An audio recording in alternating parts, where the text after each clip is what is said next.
Tujuh wanita sedang duduk makan ini terlihat sama persis. Mereka adalah saudara kandung.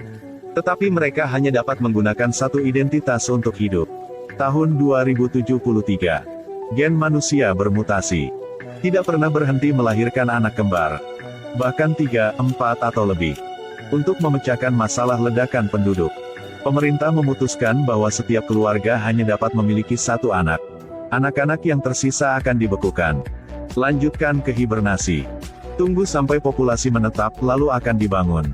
Pada saat itu, pemerintah mendirikan pos pemeriksaan. Setiap orang harus memakai gelang identitas. Baru bisa melalui pintu. Suatu hari di salah satu klinik swasta, memiliki satu kelahiran keluar 7 anak. Sang ibu meninggal karena kesulitan melahirkan. Sang ayah ketakutan dan melarikan diri. Kakek hanya bisa menggunakan uang untuk membeli dokter. Diam-diam membawa 7 cucu kembali ke rumah. Waktu berlalu cepat. Anak-anak telah mencapai usia sekolah. Karena untuk mengingat dengan baik, kakek menamai mereka Senin, Selasa, Rabu, sampai hari Minggu.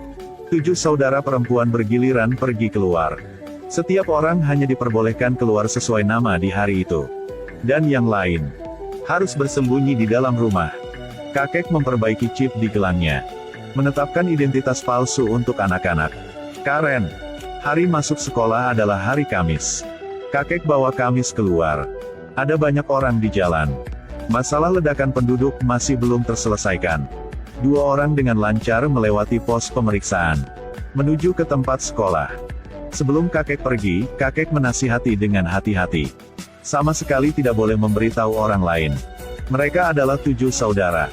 Setiap hari pulang sekolah, semua harus duduk bersama. Beritahu saudara yang lainnya. Hari sudah ketemu sama siapa. Lalu bicara masalah apa. Semua diatur oleh kakek dengan hati-hati. Nyaman untuk melanjutkan. Suatu hari, anak kelima ia nakal. Menyelinap keluar dari jendela. Setelah pulang, ada darah di sekujur tubuhnya. Jari telunjuk hilang sendi. Jadi barusan dia bermain skateboard. Tidak hati-hati jatuh. Kakek sangat sedih. Tapi demi keselamatan anak-anak, dia harus menggunakan pisau dapur. Potong satu buku jari anak-anak yang lain. 30 tahun telah berlalu dalam sekejap mata. 7 saudara ini sudah dewasa. Setiap orang memiliki kepribadian yang berbeda. Mereka muak dengan kehidupan seperti ini. Semua orang ingin memiliki hidupnya sendiri. Tidak ingin terus berpura-pura menjadi satu wanita bernama Karen yang tidak nyata lagi. Hari ini adalah Senin. Kakak hari Senin sudah bangun dari pagi dan mulai make up. Karir di luar punya mereka adalah direktur bank. Ada pemilihan penting di hari ini. Sekarang Jerry adalah pesaing juga masuk. Dengan jahat mengucapkan kalimat, "Saya sudah tahu rahasiamu." Malam itu, Senin masih belum pulang. Gepes gelang juga menghilang. 6 bersaudara ini sangat khawatir. Jika Senin ada masalah apa di luar, identitas Karen ini akan hilang. Mereka tidak bisa keluar. Di hari berikutnya, mereka kirim kakak hari Selasa keluar untuk mencari kakak tertuanya. Dan saat itu di pinggir jalan orang dari Departemen Kesuburan memeriksa identitas satu persatu. Saat sampai ke perusahaan, asisten selamat hari Selasa. Dan sekarang dia baru tahu. Dia dipromosikan kemarin. Untuk ucapan selamat. Jadi semua pergi ke bar Harry. Setelah keluar dari kantor, musuh tersenyum jahat padanya. Pemilik bar kasih tahu. Kemarin dia sudah banyak minum. Lalu berdebat dengan Jerry. Sepertinya masalah kakak hari Senin hilang. Pasti berhubungan dengan Harry. Pada saat ini, 2 orang dari departemen produksi muncul. Tangkap secara paksa yang hari Selasa pergi. Direktur Departemen Kesuburan Yo berbicara tentang 7 saudara perempuan yang memiliki identitas yang sama. Setelah mengatakan itu, beritahu bawahan untuk mengeluarkan belati. Setelah mengatakan itu, pembunuh misterius muncul di luar rumah 7 saudara perempuan. Untungnya ada sistem identifikasi manusia. Tapi si pembunuh mengeluarkan matanya. Langsung bisa buka kunci. Para suster dengan cepat ditemukan. Kelima, berbegas dan bunuh seorang pembunuh. 4 saudara perempuan yang tersisa juga bergegas. Setelah pertempuran sengit, 3 pembunuh itu sudah mati. Tapi adik bungsu terkena pisau dan kehilangan nyawanya. Hari Jumat menemukan mata digunakan untuk membuka pintu. Setelah memindai, mereka menemukan bahwa itu adalah saudara perempuan ketiga. Sekarang 7 saudara, cuman sisa 4 orang. Sabtu menyarankan untuk kabur bersama. Tapi Kamis tidak setuju. Karena di luar ada banyak pos pemeriksaan. Jika semua keluar bersama, tidak sampai 1 menit akan ditangkap semua. Rabu hanya bisa keluar sendiri. Terus mencari petunjuk. Dia pergi ke tempat Jerry, musuh mereka. Tidak menyangka. Dia tidak tahu mereka lahir 7. Tapi Senin penggelapan dana publik. Menyuap orang yang paling mereka harus dihindari. Kepala Biro Reproduksi Kaman. Mungkinkah Senin adalah orang yang mengungkapkan identitasnya? Saat itu Jerry tertembak di kepala. Pembunuh mengejar ke tempat itu. Rabu naik ke atap rumah. Ingin meloncat ke bawah. Lihatlah jarak antara kedua rumah sangat jauh. Dia sedikit takut. Tapi dia tetap melompat. Tapi saat dia berada di udara, di rumah seberang muncul orang dari Biro Kesuburan.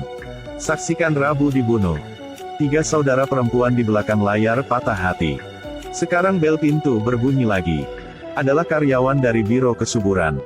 Sabtu kumpulkan keberanian untuk membuka pintu. Tapi pria itu seperti sangat sayang sama dia.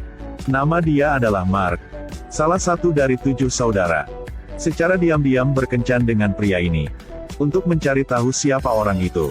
Sabtu harus berpura-pura bersama Mark untuk kembali ke rumah. Lalu diam-diam menghubungkan gelang mereka. Jumat tinggal di rumah untuk mengambil kesempatan untuk meretas ke dalam sistem departemen reproduksi. Mereka menemukan Senin dikunci di satu kamar. Sebelum pergi Mark berkata, "Aku ingin setiap hari bisa ketemu dengan kamu. Bukan hanya hari Senin saja." Jadi selama ini Senin yang berkencan dengan pria itu. Sekarang pembunuh muncul lagi di belakang. Sabtu masih belum berkata apa-apa. Tertembak di kepala dan meninggal. Pada saat yang sama, ada juga 2 bom asap tembak ke dalam rumah. Orang dari Biro Kesuburan datang. 2 orang berlari ke ruang rahasia. Jumat tiba-tiba kembali. Dia memindahkan semua dokumen ke gelang punya Kamis. Lalu membuka gas. Mati bersama orang-orang jahat itu. Karena selama 3 hari, ada banyak masalah telah terjadi. Benar-benar mematahkan semangat dia. Kamis mengira itu adalah tuduhan Mark. Tetapi Mark tidak tahu apa-apa. Identitas punya mereka. Setelah tahu Senin sedang ditahan, mereka langsung bekerja sama. Menyamar sebagai pemberes tubuh manusia. Masuk ke Biro Kesuburan. Sekarang 2 saudara perempuan kembar. Bersiap untuk dibekukan. Tapi ada kebakaran di dalam kabin. Jadi rencana Biro Kelahiran untuk membekukan manusia adalah bohong. Anak-anak yang dibawa pergi, semuanya dibunuh. Mark pingsankan 2 penjaga keamanan. Di saat mereka sampai ke ruang tahanan, baru tahu. Orang ditahan itu bukan Senin tetapi itu adalah Selasa. Dan pada saat itu, Senin dan Yo sedang menandatangani surat perjanjian di kantor. Senin menggelapkan dana publik untuk mendukung pemilihan dia. Dan dia akan membantu Senin untuk membunuh saudara-saudara yang tersisa. Jadikan dia satu-satunya Karen di dunia ini. Kamis suruh Selasa lepaskan wig. Lalu make up menjadi Karen. Kedua saudara ketemu di dalam toilet. Kamis interogasi Senin. Bagaimana dia bisa dengan kejam membunuh saudara dia sendiri seperti itu? Tapi Senin dengan dingin berkata, "Aku adalah kakak tertua. Inherent secara hukum dapat mewarisi identitas Karen. Kalian mencuri hidupku. Tapi kalian belum cukup melihat. Mengeluh setiap hari. Sampai aku bertemu Mark. Aku ingin berada di sisi dia. Jadi aku harus punya kehidupan normal seperti orang lain." Pada saat itu, 2 saudara perempuan berkelahi. Ada sebuah suara tembakan. Kamis jalan keluar. Dan Direktur Yo sedang ada pidato. Selasa dan Mark pergi ke ruang pemantauan. Tampilkan video anak terbakar dalam kondisi masih ke layar TV. Konspirasi akhirnya terungkap.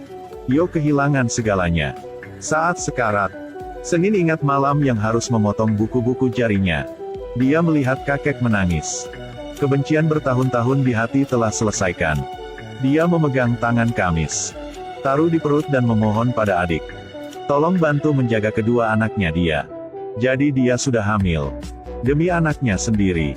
Dia harus membunuh adik-adik dia. Tidak lama setelah itu, keputusan untuk tidak memiliki banyak anak dicabut. Yo dijatuhi hukuman mati. Dan 2 anak punya Senin juga dibesarkan di kandang kaca.